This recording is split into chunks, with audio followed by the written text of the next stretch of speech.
Good morning. Sorry this video is a little bit later than intended. Everyone got ill. Nothing serious, just, coughs and colds. Before we jump into the meals of the week, I thought I'd just do a quick garden update and then you can laugh at my fails with me. Good morning, ladies. How are you doing? No, I don't have anything for you yet, but I will do, don't panic. Yes, that's Tim at the front there. She is a female Tim, and that is Zoot. This is a meals of the week video, but first, let's see how bad Claire is at gardening. Good morning, ladies. How are we? You can see there's lots of pin feathers coming in. They're feathering up nicely now. This is Carly, Rosie and Jane. You have plenty of food, ladies. You do. They've all three started laying now. Let's see what they've got for us. This is not their entire run, by the way. That is their run. They have free access to it. Right, let's have a look. Ugh. Oh, we've got one, and you pooped in the nest box. Okay, I will clean that out in a moment. Let's just rescue that one. And the shells are really toughened up now as well. When we got them, the shells were absolutely paper thin. That's not so much of an issue now. There's the mess. One day I'll have a clean and tidy house and garden. Richard's, well, it's sort of thinking about life. That's a loganberry there. Over there, and the herbs and everything, it's doing all right. My greenhouse is starting to take a bit of shape. These are all paste tomatoes that I've got in here. Those sticks are in lieu of bamboo canes. They're off our hazel tree out the front. That lovely looking thing is actually a very old towel holder that I bought for a couple of quid from the dump shop at our local recycling centre, and that's got cucumbers in it. Yes, I know, they are too densely planted. It is what it is. It's a tumbling tomato. Tumbling. I still haven't got my chilies potted on, or my peppers, so they may or may not come to anything this year, but look, I'm doing my best. I've got a bad back, 2 children and a bad attitude, so this is progress. So broad beans have come basically to nout this year. I don't know why all the flowers turned black and basically dropped off. There's a couple of pods with nothing in them. I don't know if it's because of the weird weather we had in the spring. It's just clipped the hedge, hence the mess. Got some brassicas in there. Pathetic broad beans. Broad beans are all coming out. Some more brassicas, very moth-eaten. Runner beans. The strawberries are doing all right, but so are the slugs, so that's a bit disappointing. I was about to say tomatoes. Potatoes. Yeah, they're doing their thing. Those ones on the right went in first, so that makes sense. Yeah, don't ask. Already started with the strawberry runners because I'm determined to have 10 million pounds of strawberries next year. And I had a bit of a falling out with my front garden, which is neglected because it's very difficult to get out there with small children, because I worry about them getting on the road, and with my back I can't open and shut our gate by myself. So rather than keep fighting with the moths and the weeds, I decided to turn it into a pumpkin patch. Yep, it's not pretty. It will be when it's covered in vines and pumpkins. Eventually this will have raised beds and wood chip down, and I'll dig out these beds at the side, make them wider, get rid of all the weeds and all of that. But I think that's going to be a job for next year. In the interim, weed membrane and about 14 or 15 squash and pumpkin plants of various varieties. Some are looking decidedly singed and may or may not make it through, but other ones are looking really good. So I'm hoping they sort of take over and hide this for me. That's a magnolia tree in the middle, so we'll see how that goes. Can't knock that for a morning stroll, can you? One egg, some not slug-eaten strawberries. Right, this was actually about a week ago, so it was really cold, and I had the wood fire lit in June, obscene. So I thought whilst it was lit, I would just cook dinner on there, so I'm just going to make a quick corned beef hash. Yes, it is that cold that I'm in my scratty dressing gown. You know that I've made it on YouTube if I ever actually buy a new dressing gown, because I've had that one 17-ish years, and it's got to go. Right, so corned beef hash. I've got a cast iron pot that fits on top of the wood stove. I've got some onions in there, chucking some carrots in there. Not all of the carrots will make it in. Small people steal them from me on a regular basis. Potatoes, they're washed. I'm not peeling them. They're just going in there as well. It's the easiest thing in the world. But let me tell you, if my kids will eat nothing else, they will eat corned beef hash. And I don't really want to know what's in the can of corned beef, to be honest, but they will definitely eat that. So in the pot, everything goes. A couple of bay leaves out of the garden, some corned beef, which I managed not to lacerate myself on the tin this time. Good job, Claire. Good job. Just the one tin.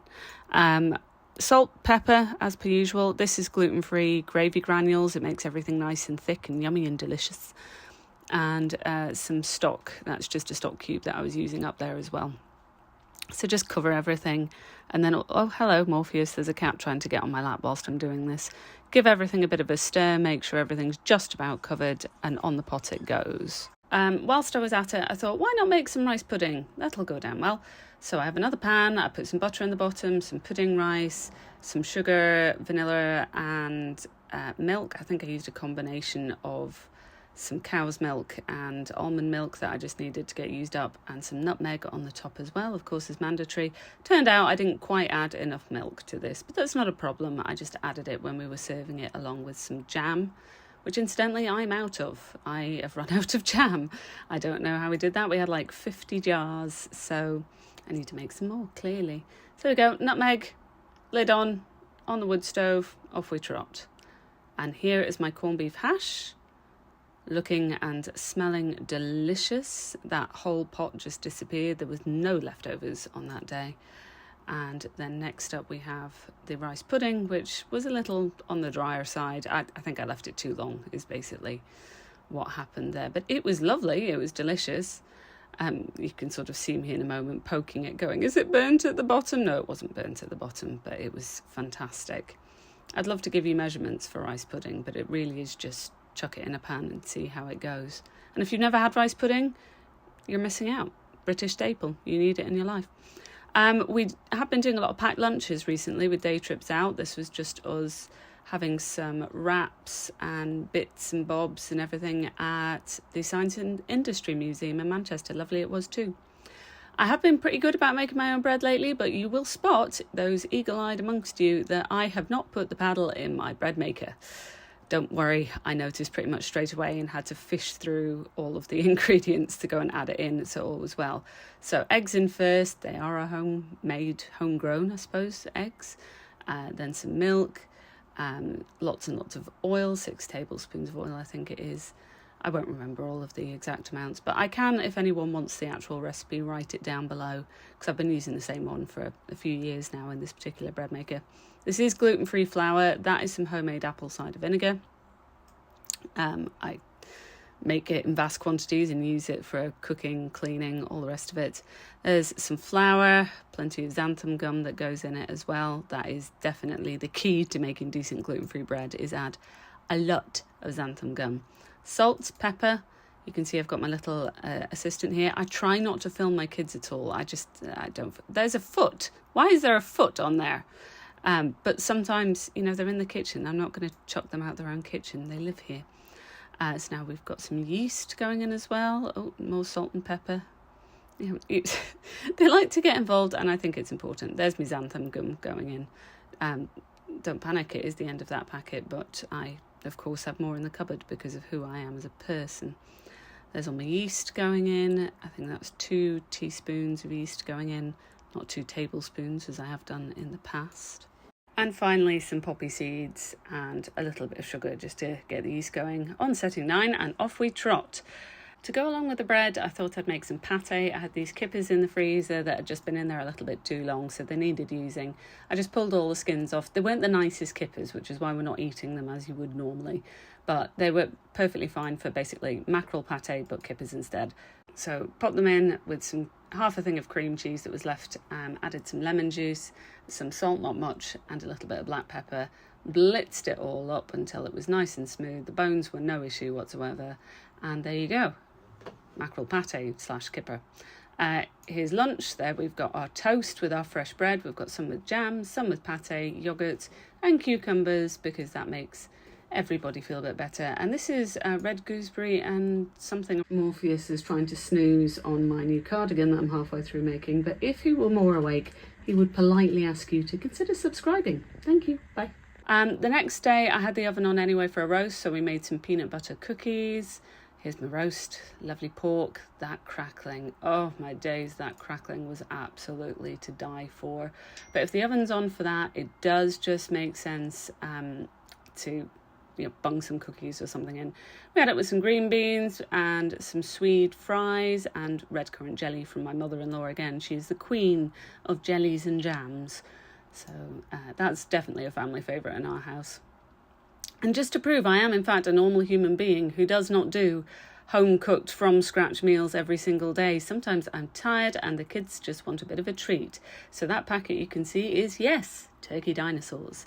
To go with them, some chips. These are just going in the air fryer. I don't parboil them beforehand. I just slice, oil, season. That's a big chunk of paprika going in there. Oh look, it's the return of the ugly dressing gown. One day, maybe by the end of the year, I'm going to get a new dressing gown. I don't know. I feel like I need a long flowing black one so I can live my gothic fantasy. But anyway, into the air fryer, 18 minutes at 200 degrees, and there's your chips and my turkey dinosaurs. And here you can just see me firtling through the bowl of stuff I found in the garden so that I can feed the world's angriest tortoise. She is a grumpy, grumpy lady, but I love her to pieces. I think I've got some kale in there, some parsley, some lettuce, some hosta. Tortoises can eat hosta. And yeah, so get all of that sorted. This is my lady, eater of the salad. She's just been having a little snooze in her food bowl after liberally spreading it around the place. Unimpressed Wednesday. There's me chips looking gorgeous, and we just had those with some beans. I had gluten-free chicken nuggets, and that was it for the week. Thank you so much for watching. You take care, and do let me know, what have you been eating this week? Bye.